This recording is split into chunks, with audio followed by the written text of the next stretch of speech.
আল্লাহ রসুল সাল্লাল্লাহু আলাইহি ওয়াসাল্লাম মিরাজের রজনীতে জান্নাতও দেখছেন, জাহান্নামও দেখছেন।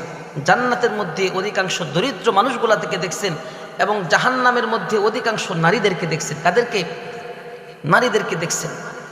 রাসূল করিম সাল্লাল্লাহু আলাইহি ওয়াসাল্লাম মিরাজ থেকে ফিরে আসার পরে রাসূল করিম সাল্লাল্লাহু আলাইহি ওয়াসাল্লাম যখন নারীদেরকে উদ্দেশ্য করে বয়ান করতেছে, নারীদেরকে লক্ষ্য করে রাসূল বলতেছেন, ওর নারী জাতি, আমি তোমাদের অধিকাংশকেই জাহান্নামের মধ্যে দেখছি। রাসূল করিম সাল্লাল্লাহু আলাইহি ওয়াসাল্লামের জবান থেকে এই সংবাদটা যখন শুনছে যে অধিকাংশ নারীরাই জাহান্নামের মধ্যে যাইবে, নারীরা হাউমাউ করে কান্না করছে।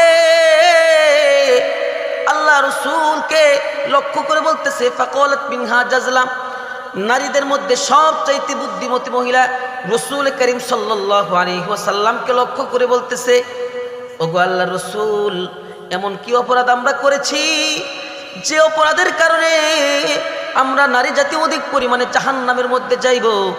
আল্লাহ রাসূল বলতেছে, ওগো নারী জাতি, তোমাদের মধ্যে 5টা দোষ এমন আছে যে 5টা দোষের কারণে তোমরা অধিক পরিমাণে জাহান্নামের মধ্যে যাইবা। কয়টা দোষ? কয়টা দোষ? এগুলা বাড়িতে মেয়েদেরকে জানাই দিবেন যে তোমাদের মধ্যে 5টা কি আছে দোষ। 1 নাম্বার দোষ হলো তুকসিরিনাল লানা, তোমরা অধিক পরিমাণে লানত করো, বিসম্পাত করো, তোমরা অধিক পরিমাণে হারানি দাও। বাংলা ভাষায় বলে হারানি। কি হারানি?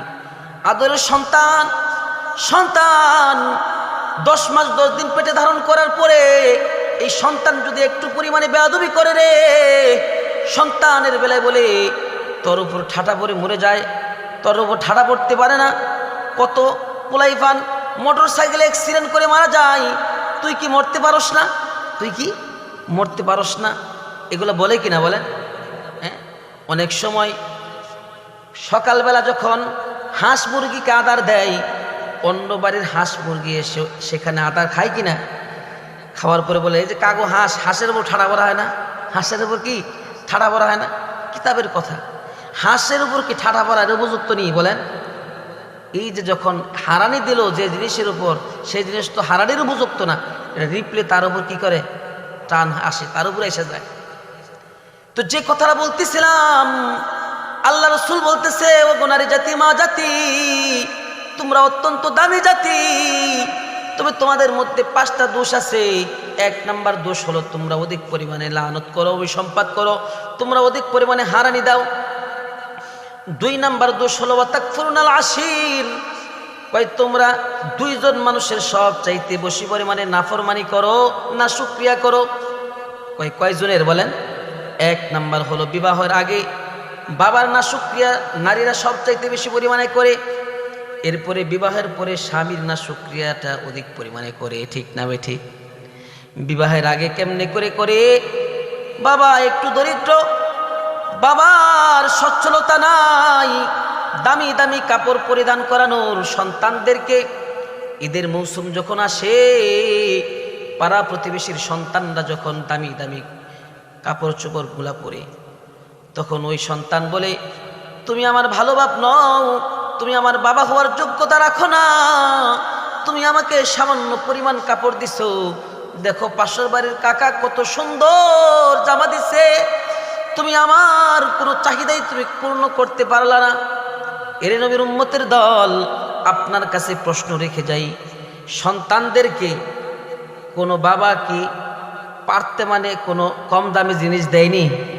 হ্যাঁ, যতটুকু সাধ্য আছে, যতটুকু সাধ্য আছে রে, নিজে ভালো কাপড় না পরে মাথার গাম পায়ে ফেলে সারাদিন উপার্জন করে এই সন্তানদের মুখে আহার তুলে দেয়।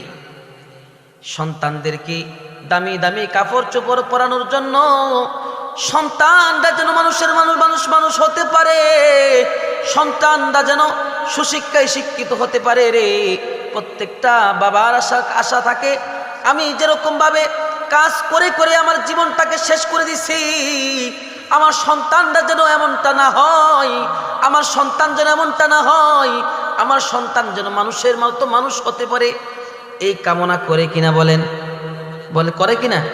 কিন্তু যখন বাবার সমস্ত অর্জনটা সন্তান এক নিমিষে শেষ করে দেয়, তখন তখন বাবার অন্তরটা ঝাঁঝরা হয়ে যায়। ঠিক না ভাই ঠিক? এর নবীর উম্মতের দল। এরপরে নারীরা বিবাহ হওয়ার পরে স্বামীর নাশক্রিয়াটা অধিক পরিমাণে করে। এটা কেমনে? এর অনেক কারণ আছে। স্বামী যদি কোনোদিন বাজার থেকে মাছ নিয়ে আসে, একটু দেরি করে মাছটা একটু নরম হয়ে যায়, কিতাবের কথা।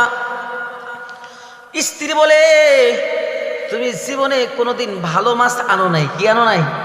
মা রাআইতু আহসানা মিনহু কত্তু, আমি তোমার কাছ থেকে জীবনে কোনো ভালো কিছু পাই নাই। স্ত্রীর জন্য কাপড় আনছে 80 টাকা গজের অথবা 120 টাকা গজের, কিন্তু পাশের বাড়ির ভাই তার স্ত্রীর জন্য আনছে 300 টাকা গজের। তখন বলবে যে তুমি আমার কি ভালো স্বামী নও, তুমি আমার জীবনের কোনো চাহিদাটাই পূর্ণ করতে পারলা।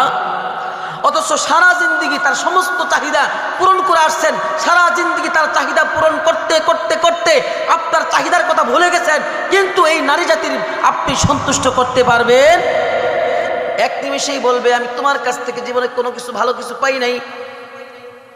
এইটা হলো সবচাইতে দ্বিতীয় নাম্বার দোষ নারী জাতির। কয় নাম্বার দোষ? 2 নাম্বার দোষ। কয় নাম্বার?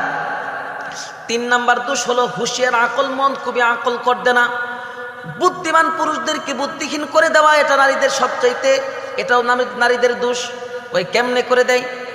কই সন্তান যদি কয়েকটা থাকে তাহলে বাড়িতে এসে প্রথমেই এই নারীরা ভাই ভাইয়ের মধ্যে একটা দ্বন্দ্ব তৈরি করে দেয়। কি করে দেয়? ভাই ভাইয়ের মধ্যে তৈরি করে দেয় যে তোমার ভাই বসে বসে খায়, তোমার ভাইয়ের কোনো উপার্জন নাই, অতএব তুমি তোমার ভাই থেকে আলাদা হয়ে যাও, তোমার ইনকাম বেশি, তুমি কি হয়ে যাও? আলাদা হয়ে। এরপরে যদি বাবা মা তার সাথে খায়, অর্থাৎ ছোট্ট ছেলের সাথে বাবা মা খাইতে চায় কিনা? চিল্লা এখন খায় কিনা? সব বাবা মাই চায় ছোট্ট ছেলের সাথে থাকতে। ঠিক না বে ঠিক?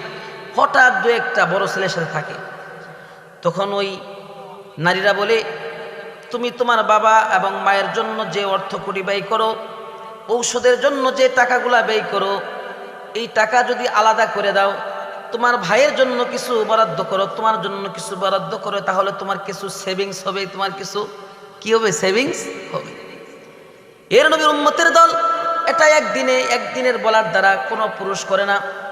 যখন নারী কিতাবের মধ্যে আসছে বালিশ একটা রাখে, এক বালিশে মাথা রেখে কানের কাছে কুটুর কুটুর করতে বলতে থাকে, তোমার মা তোমার বাবা আমাকে দেখতে পারে না, তোমার মা তোমার বাবা আমাকে খাইতে দেখতে পারে না, তোমার পরিবার পরিজন আমাকে কেউ দেখতে পারে না, অতএব তুমি যদি আমার সাথে ঘর সংসার করতে চাও তাহলে তুমি তোমার বাপ ভাই থেকে আগে আলাদা হও। ঠিক না বেঠে? আরো জোরে বলেন ঠিক না বেঠে? সকলে বলেন নারে তাকবীর, আরো জোরে নারে তাকবীর। যে কথাটা বলতেছিলাম, নারী জাতি এই প্ল্যানটা করে সবচাইতে বেশি পরিমাণে, এটা হলো নারীদের সবচাইতে বড় দোষ। 4 নাম্বার দোষ হলো আকল কি কমি, বুদ্ধি কম। শ্বশুরের সাথে কেমনে ব্যবহার করতে হবে, শাশুড়ির সাথে কেমনে আচরণ করতে হবে, স্বামীর সাথে কেমনে আচরণ করতে হবে, বাসুরের সাথে কেমনে কথা বলতে হবে, এটার জ্ঞান নাই। কথা আইতাছে আর ছাড়তেছে, কথা আসতেছে আর ছাড়তেছে, কোন জায়গায় বললো, কি বললো, কারে কইলো, এটা কি হয় না? বলে না।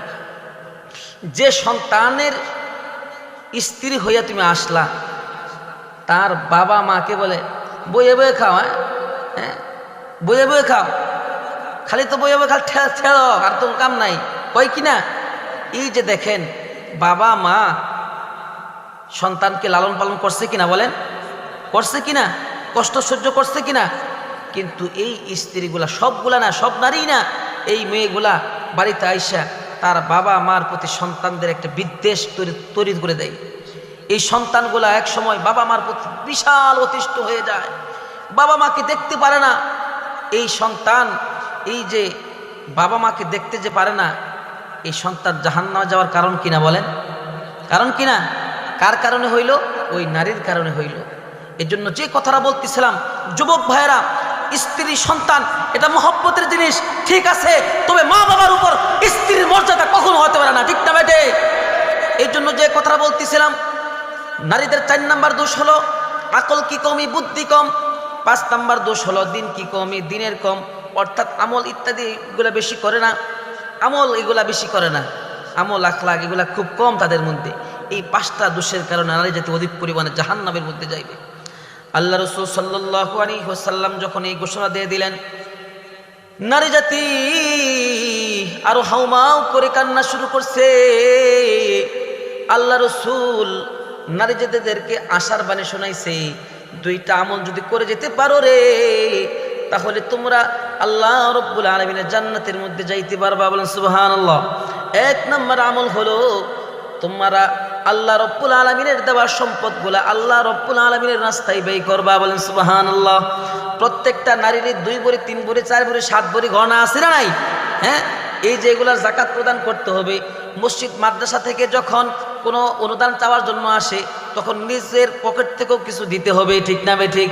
এই যে মাঝে মধ্যে কালী হাতে দেখা যায় অনেক ভিক্ষুকগুলো আসে নারীর কাছে, আয়সা বলে মা একটা 10টা টাকা দাও।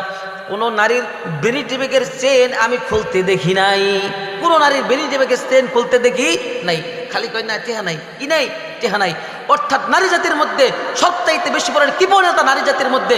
নারী জাতি যদি এই কৃপণতা ছাড়তে পারে, নারী জাতি যদি দানের অভ্যাস করতে পারে, আল্লাহ রাসূল বলতেছে তোমরা অধিক পরিমাণে জান্নাতের মধ্যে যাইবা। সুবহানাল্লাহ। 2 নাম্বার হলো আল ইস্তিগফার।